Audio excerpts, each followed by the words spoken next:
तर सर्वांना रामराम. आपण त्या दिवशी उगवण क्षमता चाचणी कशी करायची तुरीची म्हणजे बियाण्याची तर ते केलं होतं आणि आज 2 दिवस कंप्लीट झाले. ते आता आपण खोलून बघणार आहे की कशा प्रकारे उगवण क्षमता झालेली आहे. त्यात मेन म्हणजे 111 जे आपण दाणे घेतले आहे जे की मी माझ्या घरच्या शेतातले आहे. मी स्वतः मागील 2 वर्ष 111 लावली आहे आणि ज्यांनी कोणी माझ्याकडून बियाणं नेलं असेल त्यांना पण खात्री होऊन जाते की उगवण क्षमता कशा प्रकारची आहे. तर आता आपण ते खोलणार आहे. हे मी दिवसातून 2 वेळा याच्यावर पाणी मारलंय. आता पण ओलंच दिसत असेल तुम्हाला. आता आपण हे खोलू. तर आपण 100 दाणे याच्यात ठेवले होते या पोत्यामध्ये. आडवे आणि उभे 10-10 चे दाणे ठेवले होते म्हणजे पूर्ण 100 दाणे झाले होते ते.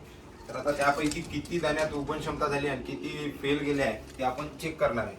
आणि 4 जागी आपण बांधलं होतं की कारण की दाणे इकडे तिकडे हल्ले नाही पाहिजे म्हणून.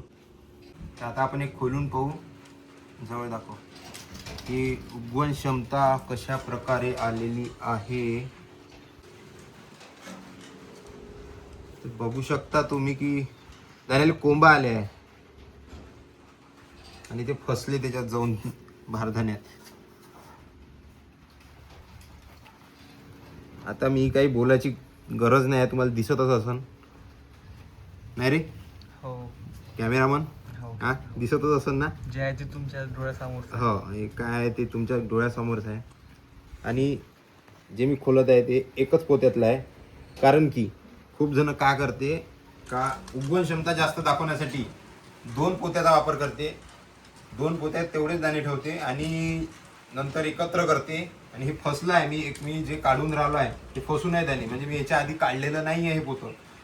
आणि जे 2 पोत्यात करते म्हणजे उगवण क्षमता 100% दाखवण्यासाठी त्यात कोंब फुटलेले दाणे एकत्र करते एका पोत्यामध्ये नंतर दाखवते. तर मी हे तुम्हाला एकाच पोत्यात दाखवून राहिलो आहे. आणि उगवण क्षमता तुम्ही हे बघा याच्यात फसले आहे दाणे पूर्ण. हे मी काही नंतर टाकलेले नाही आहे.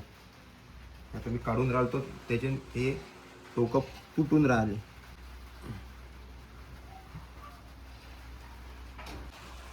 हा तर बघू दिसत आहे का रे?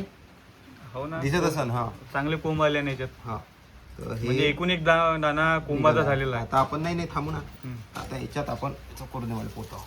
याच्यात आता जर वाया गेलं असेल एखादा दाना हो तर आपण अलग काढू. तर वाया गेलेला दानावाले हा एक दिसला. जवळ घे बा. इथे एक दाना होता. दुसरा दाना नाही. हा नाही. हे बा त्याला कोंब आहे. हा कोंब निघाला. याला एक कोंब आहे. हे बा हा दिसतंय का? फोकस कर. हा कोंब आहे. हे बा याला एक कोंब आहे. हे कोंब आहे. हे आलाय ना कोंब हो. बारीक आहे. हे बा याला एक कोंब आहे. हा एक दाना मला सडल्यासारखा वाटला. हे बाजून पस निघाल्यासारखा झाला. हा खराब झाला. म्हणजे 2 दाणे खराब. बाकी जवळून दाखव असं एकदम हे घे. जवळून शॉट घे म्हणजे कशा प्रकारे उगवण क्षमता झाली आहे ते दिसते. हे बघ कास जबरदस्त झाली आहे. फुटलं. आणि हे माझ्या घरचं बियाणं आहे. मला कोणी बघत असेल यूट्यूबवरती इंस्टाग्रामवरती तर तुम्ही मला ओळखत असाल अनुप धरणे. आणि हे तुम्ही बियाणं माझ्याकडून घेतलं आहे. त्याची उगवण क्षमता मी तुम्हाला पुरावा दिला आहे की आता याची उगवण क्षमता आता 2 दाणेच निघाले खराब. 100 दाणे ठेवले होते म्हणजे 98% उगवण क्षमता आहे चांगली. आणि याच्या आधी व्हिडिओ टाकला होता मी एवढ्या टोपल्यामधून रॅन्डम असे मुठभर असे दाणे घेतले होते आणि त्याच्यात 100 दाणे ठेवले होते. तर 2 दाणे फक्त खराब झाले. एक दाणा तसाच्या तसाच आहे. हा फुगलाय नाही काहीच नाही झालेलं आहे. आणि एक दाणा असा हे पस निघाला होता त्याच्यातला म्हणजे खराब झाला होता.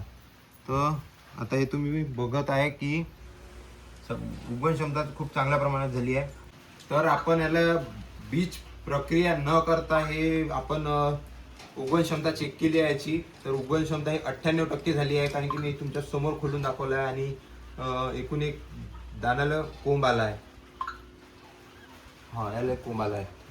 तर आणि 2 दाणे फेल गेले आहे. त्याच्यामुळे 100% समजून चला. आता 98 धरा जाऊ द्या काही म्हणजे 100% नका धरू.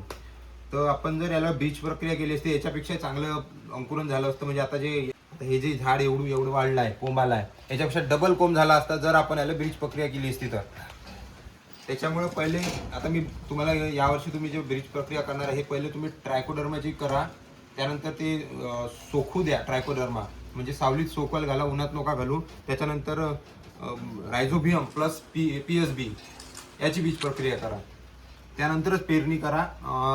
बीज प्रक्रिया केल्याशिवाय पेरणी करू नका, कारण की तुरीमध्ये मर रोग हा खूप जास्त येतो आणि बीज प्रक्रिया केल्याशिवाय पेरणी काही करू नका. तर तुम्ही बघू शकता की सर्व कोंब आलेले आहे. जवळून दाखव. असं असं असं सर्व दाखवून दे.